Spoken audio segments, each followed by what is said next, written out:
अक्सर जब हम भगवान शिव के बारे में सोचते हैं तो मन में संहार के देवता की छवि आती है ना? लेकिन ये तो उनकी पहचान का सिर्फ एक छोटा सा हिस्सा है। आज हम इससे कहीं आगे बढ़ेंगे। हम उनके उस विशाल, उस ब्रह्मांडीय स्वरूप को समझेंगे जैसा ग्रंथों में बताया गया है। तो चलिए शुरू करते हैं उनके असली स्वरूप को जानने का ये सफर। और इस सफर की शुरुआत होती है इस कोट से। ये लाइन हमें गाइड करेगी। ये हमें उस डिस्ट्रॉयर वाली आर्म इमेज से ऊपर उठकर शिव को एक ऐसी परम चेतना, एक ऐसी सुप्रीम कॉन्शियसनेस के रूप में देखने के लिए कहती है जो इस पूरे अस्तित्व, इस पूरी एग्जिस्टेंस का आधार है। तो जैसा हमने कहा, शिव को समझने के लिए उनकी संहारक यानी डिस्ट्रॉयर वाली भूमिका से आगे देखना पड़ेगा। वो सिर्फ इस ब्रह्मांड में होने वाली घटनाओं के कैरेक्टर नहीं है। इसको ऐसे समझिए, वो तो खुद वो स्टेज है जिस पर ये सृष्टि का, इस क्रिएशन का पूरा नाटक, पूरा ड्रामा चल रहा है। ये एनालॉजी, ये तुलना शिव के स्वरूप को बहुत ही खूबसूरती से समझाती है। सोचिए, समुद्र की गहराई, ऊपर लहरें उठती हैं, तूफान आते हैं, सब शांत हो जाता है। लेकिन नीचे गहराई में सब कुछ शांत रहता है, स्थिर रहता है। बिल्कुल वैसे ही शिव हैं। सृष्टि हो रही है, विनाश हो रहा है, ये सारे साइकिल चलते रहते हैं, पर शिव इन सब से परे, एक इटर्नल, एक शाश्वत रियलिटी है। तो सवाल ये उठता है कि अगर शिव इतने स्थिर हैं, तो ये ब्रह्मांड, ये यूनिवर्स चलता कैसे है? क्या वो सिर्फ एक शांत दर्शक हैं? बिल्कुल नहीं। वही इस ब्रह्मांड को डायरेक्ट करते हैं, और ये होता है पंचकृत्य के जरिए, यानी 5 कॉस्मिक फंक्शंस। और ये हैं वो 5 काम। देखिए, इसे साफ हो जाता है कि शिव सिर्फ संहारक नहीं है। पहला, सर्ग यानी क्रिएशन, वो सृष्टि करते हैं। फिर स्थिति यानी उसको पालते हैं, मेंटेन करते हैं। तीसरा है संहार यानी डिस्ट्रक्शन या डिसोल्यूशन। लेकिन बात यहीं खत्म नहीं होती। चौथा है तिरोभाव यानी माया का पर्दा डालना, इल्यूजन।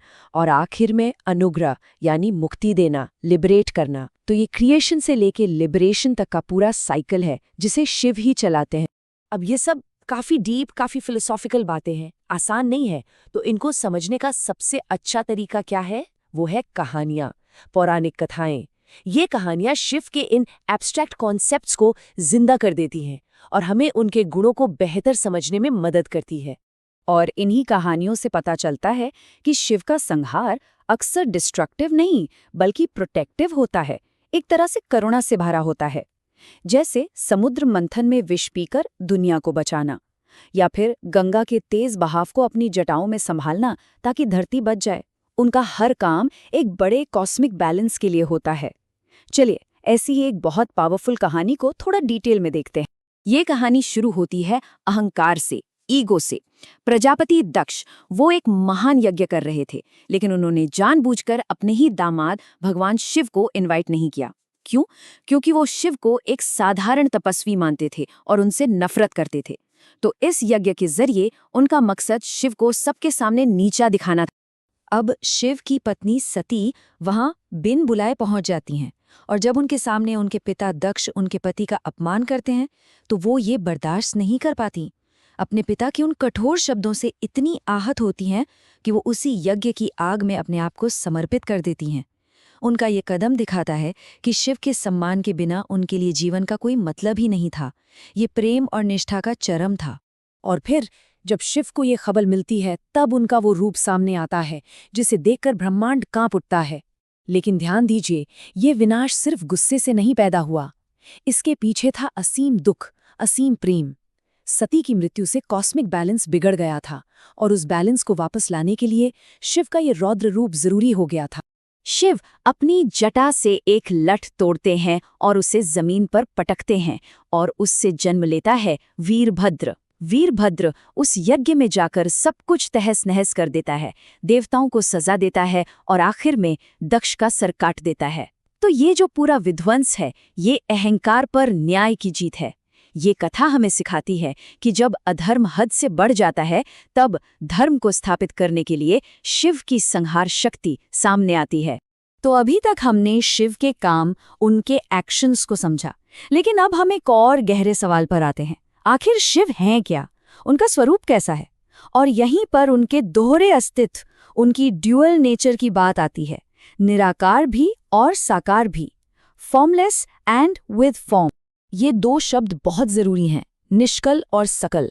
निष्कल का मतलब है निराकार, फॉर्मलेस, जिसका कोई रूप नहीं, कोई गुण नहीं, वो सुप्रीम रियलिटी, परम ब्रह्म। और सकल मतलब साकार, यानी फॉर्म के साथ, जिनके गुण हैं, जिनका एक रूप है, जिसे भक्त देख सकते हैं, पूज सकते हैं। और शिव एक ही समय में ये दोनों हैं। तो उनके इस निष्कल यानी निराकार रूप का सबसे पावरफुल मैनिफेस्टेशन क्या है? वो है ज्योतिर्लिंग। इसके पीछे भी एक कथा है। एक बार ब्रह्मा और विष्णु में बहस हो गई कि कौन बड़ा है। तभी उनके बीच आग का एक अनंत स्तंभ, एक पिलर ऑफ फायर प्रकट हुआ, जिसका ना कोई शुरू था ना अंत। यही ज्योतिर्लिंग था, जो ये बताता है कि असली अल्टीमेट सोर्स तो शिव ही है। अच्छा, अब इन सब फिलोसॉफिकल आइडियाज को, जैसे फॉर्मलेस होना, इनको रोजमर्रा की जिंदगी में कैसे समझें? इसके लिए है पवित्र प्रतीक यानी सेक्रेड सिंबल्स। ये सिंबल्स इन एब्स्ट्रैक्ट सच्चाइयों को एक आकार देते हैं, एक विजुअल फॉर्म देते हैं।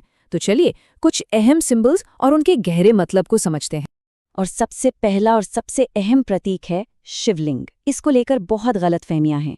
ये समझना जरूरी है कि ये शिव का कोई फिजिकल रिप्रेजेंटेशन नहीं है, बल्कि ये उस निराकार, उस फॉर्मलेस अल्टीमेट रियलिटी के लिए एक चिन्ह है, एक मार्कर है। ये उस पॉइंट को रिप्रेजेंट करता है जहां से सब कुछ शुरू होता है और जहां सब कुछ आकर मिल जाता है। इसलिए ये निष्कल और सकल दोनों को एक साथ दिखाता है। अब आते हैं भस्म पर। जो राख शिव अपने शरीर पर लगाते हैं, वो कोई साधारण राख नहीं है। ये वैराग्य यानी डिटैचमेंट का सबसे बड़ा प्रतीक है।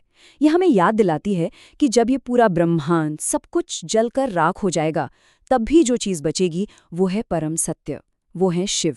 तो ये इस फिजिकल वर्ल्ड की नश्वरता को दिखाती है। और इसी भस्म से माथे पर जो 3 रेखाएं बनाई जाती हैं, उन्हें कहते हैं त्रिपुंड। ये 3 लाइन्स सिर्फ लाइंस नहीं है, ये आपको सीधे कॉस्मिक ट्रिनिटी से जोड़ती हैं, ब्रह्मा, विष्णु और रुद्र। ये सृष्टि, पालन और संहार का प्रतीक है। ये एक रिमाइंडर है कि हम भी उसी एक अल्टीमेट रियलिटी का हिस्सा हैं। तो आखिर में ये सब जानने के बाद हम इस सवाल पर आते हैं, शिव हमें क्या सिखाते हैं? वो सिखाते हैं कि देवत्व या डिविनिटी इन विरोधाभासों से, इन पैराडॉक्सेस से कहीं ऊपर है। वो क्रिएटर भी हैं, डिस्ट्रॉयर भी, फॉर्मलेस भी हैं और फॉर्म वाले भी।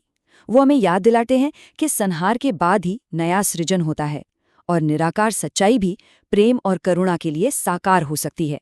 सही मायनों में शिव का स्वरूप हमें ईश्वर की अपनी डेफिनेशन पर ही फिर से सोचने पर मजबूर कर देता है।